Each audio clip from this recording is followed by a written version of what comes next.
Welcome back to this edition of Insights. I'm joined by Alpena City Manager Greg Sundin. Greg, thanks for being here. You're welcome. Glad to be here. So we're talking about the change of North 2nd Avenue to two-way traffic from Chisholm to the bridge. Tell me how this plan got originally proposed and started. Well, the concept has been around for a long time, even before I came to the city in 2008. It's been back and forth, primarily within the DDA discussions. It's been the council since I've been with the city one other time, and the council elected at that point in time not to take any action regarding any change as the DDA. There was no clear consensus on the DDA as to what they wanted. And it's basically stayed there until the last few years when the discussion has come up again, not just regarding two-way, but also parking within the downtown, both on street and off street, and how all those integrate together. And so tell me about the details of the project. What would it entail? Well, it's not just 2nd Avenue. It would, as approved by council, it will convert 2nd Avenue from Chisholm Street to the bridge, back to two-way. Also, Carter Street would become a two-way street, and with 3rd Avenue being extended as a two-way street as well to intersect Carter. Then there will be various on-street parking changes as well. And so it was originally, this was voted or approved in September, and then there was a talk that it was going to be done like right away, but now it's kind of been pushed to 2017. What was the reasoning for that?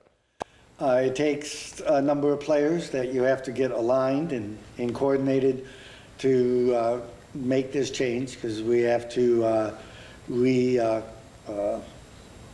surface the street with a very thin layer, but to cover the existing markings.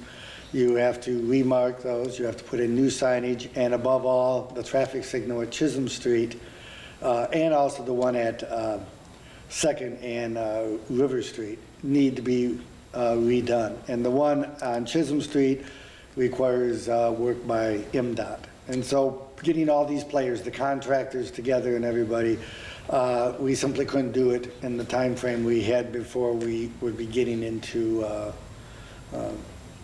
more hostile, unpredictable weather.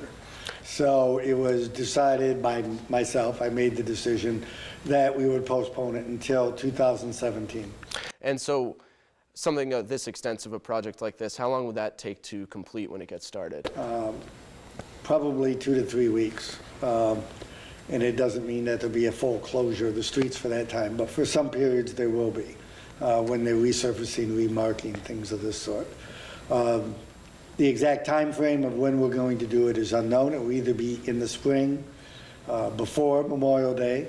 However, we're also working on the 2nd Avenue Bridge, and that has means closures there, so we're looking at whether it's a good idea to have both the bridge and a good part of 2nd plus Carter Street and part of River Street closed at the same time.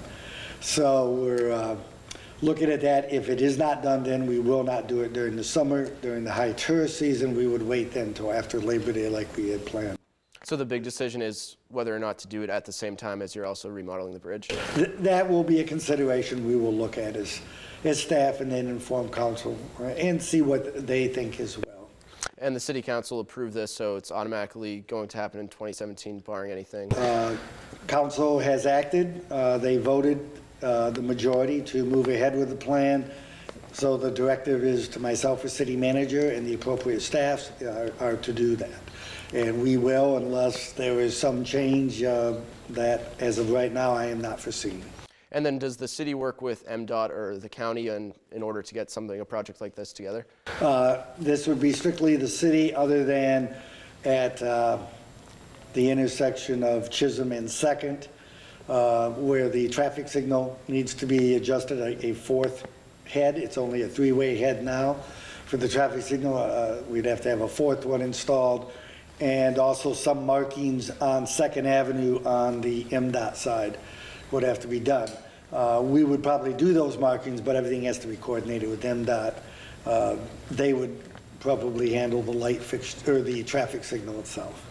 And what would you say the maybe not the hardest, but the most extensive process or part of this process is? Well, there's always just a lot of involvement before you get to a decision. As I said, it's been an issue that's been on again and off again for a long time. The council, when it was first presented to them from the DDA with their recommendation, it was tabled. And then 2 meetings later, they came back and then they decided. So it went through the normal process and decisions made, and now we move forward. And then what changes should people expect to see in 2017 as far as, their traffic concerns? It's only going to be 3 weeks, you said? Well, the main thing will be, as we had with when we converted 3rd Avenue from Chisholm up to River Street to two-way a couple of years ago.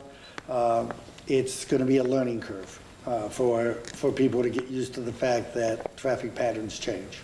And that will always take some time. We'll have signage, we'll have police out there, not necessarily to give tickets when people are driving in the wrong lane, but to simply inform them and get them into the correct lane. Any change like that is going to have a learning curve. All right, well, Greg, thank you so much for being here. That's all the time we have for you today. Be sure to join us next week, same time, same place, for another edition of Insights. Insights into Northeast Michigan is produced by WBKB News. If you have any comments, suggestions, or topics you would like to see on a future show, please email WBKB News. This has been a production of Thunder Bay Broadcasting Corporation. All rights reserved. The furniture and set design for this episode of Insights is provided by Young Appliance Art Van Furniture on US 23 South, Alpena.